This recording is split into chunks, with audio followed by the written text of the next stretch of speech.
warahmatullahi wabarakatuh. Waalaikumsalam warahmatullahi wabarakatuh. Nah, ketemu lagi sama Ibu di mata pelajaran fisika. Nah, sebelum kita mulai pembelajaran pada hari ini, mari kita berdoa terlebih dahulu. Silakan ketua kelasnya untuk memimpin doa terlebih dahulu.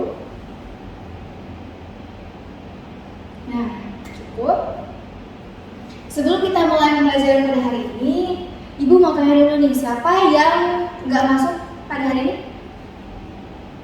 Adam, Bu. Kenapa? Sakit. Oh, sakit. Bagaimana kabar kalian hari ini? Alhamdulillah sehat, Bu. Alhamdulillah kalau kalian dalam keadaan sehat. Nah, apa kalian sudah siap belajar hari ini? Siap, Bu. Alhamdulillah, kalau gitu kita langsung aja ya. Nah, sebelum itu Ibu mau tanya dulu nih. Apakah kalian masih ingat materi pembelajaran tentang gaya? Masih, Bu. Apakah ada yang tahu gaya itu apa?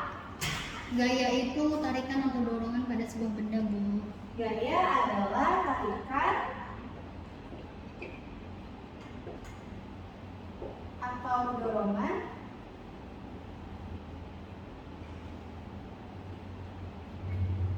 yang terjadi pada suatu benda. Nah, kenapa Ibu bertanya tentang materi gaya? Karena materi yang kita pelajari pada hari ini yaitu berkaitan tentang gaya, yaitu hukum 2 Newton.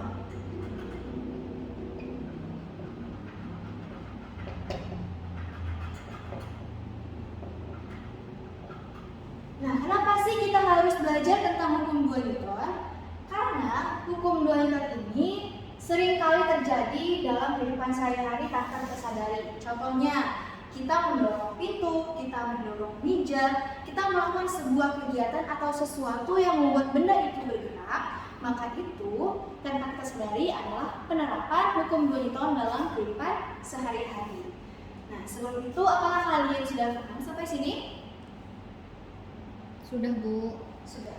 Nah, sebelum itu Ibu akan menjelaskan tentang kompetensi dasar yang akan kita pelajari pada hari ini. Nah, kompetensi dasar pada hari ini yaitu untuk menganalisis interaksi gaya serta hubungan antara gaya, massa, dan gerakan benda pada gerak lurus. Dengan indikator pembelajaran kita yaitu untuk menganalisis hubungan antara besarnya gaya yang diberikan terhadap percepatan yang dihasilkan melalui percobaan simulasi PET. Tujuan pembelajaran kita pada hari ini yaitu menganalisis hubungan. Peserta didik mampu untuk menganalisis hubungan antara gaya yang diberikan terhadap percepatan yang dihasilkan melalui percobaan simulasi PET dengan benar. Nah, untuk mengetahui apa itu hukum 2 Newton, maka perhatikan baik-baik apa yang akan Ibu lakukan nanti. Nah, ini Ibu pinjam dulu kursinya ya, sebentar. Nah, di sini Ibu punya bola. Kemudian bola ini Ibu kasih dorongan seperti ini. Nah, menurut kalian apa yang terjadi kepada bola tersebut setelah Ibu dorong? Bergerak. Nah, bergerak. Nah, menurut kalian kenapa bola tersebut bergerak? Ada gaya. Ada gaya. Kemudian, menurut kalian apakah ada variabel lain yang mempengaruhi bola tersebut atau yang dimiliki bola ini yang mempengaruhi pergerakan bola tersebut? Massa. Nah, apakah ada lagi? Percepatan. Terima kasih ya kursinya. Nah, sampai sini kalian perhatikan baik-baik. Di sini ada 3 variabel yang mempengaruhi pergerakan bola tersebut. Ada gaya, ada massa, dan juga ada percepatan. Nah, setelah kita perhatikan baik-baik ketiga variabel ini, muncul lagi pertanyaan, apa hubungan antara gaya dengan massa, massa dengan percepatan dengan gaya, ataupun sebaliknya? Nah, karena tujuan pembelajaran kita pada hari ini yaitu untuk menganalisis hubungan antara gaya yang diberikan dengan percepatan yang dihasilkan, maka muncul pertanyaan, bagaimana jika gaya yang diberikan oleh Ibu lebih besar daripada gaya yang sebelumnya?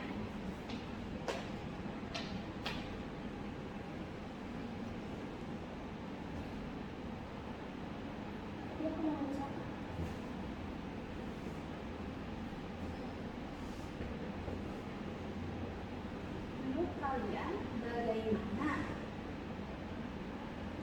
jika gaya yang diberikan lebih besar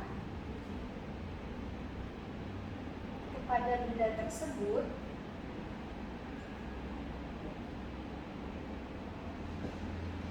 dan apa yang terjadi dan apa yang akan terjadi kepada pergerakan bola tersebut. Nah, menurut kalian bagaimana? Menurut kalian bagaimana jika gaya yang diberikan oleh ibu tadi lebih besar dan apa yang terjadi kepada pergerakan bola tersebut? Nah, apakah ada yang mau menjawab? Silakan. Menurut kalian bagaimana? Lambat, Bu. Lebih lambat? Iya. Apakah ada pendapat yang lain? Lebih cepat. Lebih cepat. Nah, Ibu tampung dulu ya hipotesis kalian ini. Tapi sebelum itu apa ada pendapat yang lain? Tidak ada, Bu. Nah, karena tidak ada, Ibu tampung hipotesis kalian. Nah, untuk membuktikan yang mana hipotesis kalian ini yang benar, maka mari kita lakukan penyelidikan dengan menggunakan percobaan simulasi PET. Silakan kalian buat kelompok dengan anggota yang terdiri dari 5 orang. Kemudian di sini Ibu punya KPD-nya. Ibu bagikan satu persatu. Kemudian silakan kalian baca KPD-nya. Kemudian kalian ikuti langkah-langkah yang ada di KPD tersebut. Nah, silakan kalian perhatikan baik-baik di layar. Ibu akan menunjukkan langkah-langkah percobaan menggunakan simulasi PET. Yang pertama, kalian buka dulu link simulasi PET-nya. Kemudian akan muncul Interactive Simulation for Science and Math. Kalian pilih bagian fisika. Kemudian akan muncul tampilan ini. Nanti kalian pilih bagian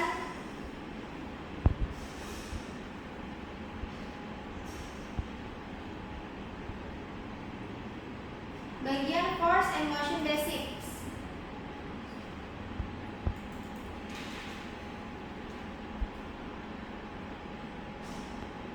Nah, kemudian kalian klik play.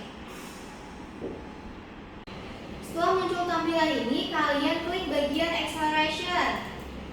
Nah, setelah muncul ini, kalian klik bagian force, kemudian sum of force, value, mass, masses, speed, acceleration, jangan speed ya.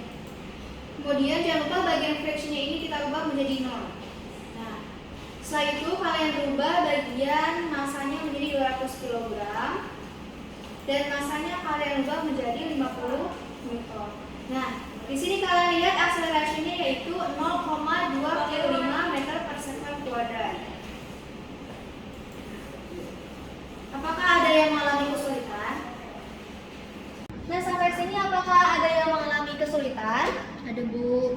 Siapa itu? Kelompok 2. Kelompok 2. Sebentar ya, Ibu ke belakang. Nah, apakah ada lagi yang mengalami kesulitan?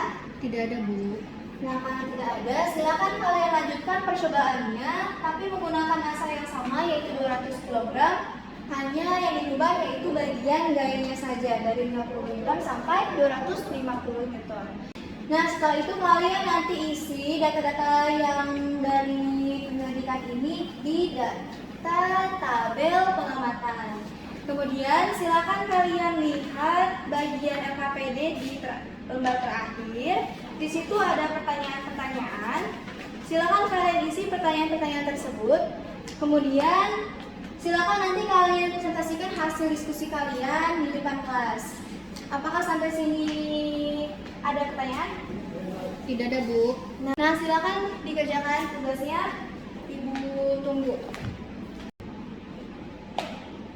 Bagaimana anak-anak semua? Apakah tugasnya sudah selesai? Sudah, Bu. Sudah. Silakan kelompok 1 untuk presentasikan hasil hasil diskusinya di depan kelas. Oke, terima kasih untuk kelompok 1. Kita kasih applause untuk kelompok 1. Nah, bagaimana untuk kelompok yang lain? Apakah ada yang pertanyaan atau jawabannya sama atau berbeda? Sama, Bu. Sama semua? Sama.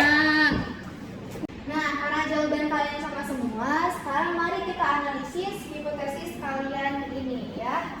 Nah, sebelum itu kalian buka kembali tabel data pengamatan yang sudah kalian lakukan tadi. Di situ jawaban kalian adalah ada F, kemudian M, dan juga ada A variabelnya. Nah, untuk gayanya sendiri ada 50 Newton, kemudian ada 100 Newton,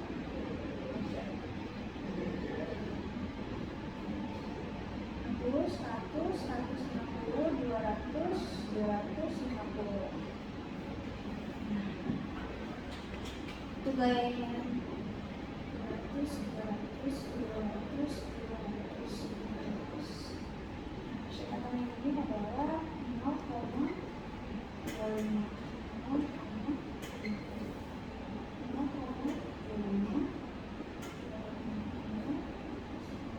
Nah, tabel data pengamatan kalian tadi jawabannya seperti ini kan? Nah, mari kita analisis tabel data pengamatan kalian ini. Nah, dalam tabel pengamatan ini, variabel tetapnya adalah massa, sedangkan variabel bebasnya adalah gaya. Di mana gayanya sendiri di sini ada 50 Newton sampai 250 Newton. Nah, mari kita analisis di sini tabelnya. Semakin besar gayanya, apa yang terjadi kepada percepatan yang dihasilkannya? Bagaimana, Kak? Semakin Besar. semakin besar. Jadi dapat disimpulkan bahwa semakin besar gayanya, semakin besar percepatannya. Semakin besar gayanya, semakin besar pula percepatannya. Nah, jadi gaya ini berpengaruh nggak terhadap percepatan? Berpengaruh. Jadi hipotesis kalian ini benar ya? Iya, Bu. Nah, sampai sini apakah ada pertanyaan? Tidak ada. Nah, kalau tidak ada pertanyaan, silakan apakah ada yang mau menyimpulkan pembelajaran pada hari ini? Ada, Bu. Silakan Nurul. Nah, terima kasih kepada Nurul atas jawabannya. Karena sudah tidak ada lagi yang mau menanyakan, Ibu cukupkan untuk hari ini. Terima kasih. Jangan lupa kalian kerjakan tugasnya ya yang ada di modul bagian soal evaluasi. Kemudian jangan lupa juga kalian baca materi tentang hukum 3 Newton untuk pertemuan kita selanjutnya. Nah, karena waktu kita juga sudah habis, Ibu cukupkan. Terima kasih. Wassalamualaikum warahmatullahi wabarakatuh.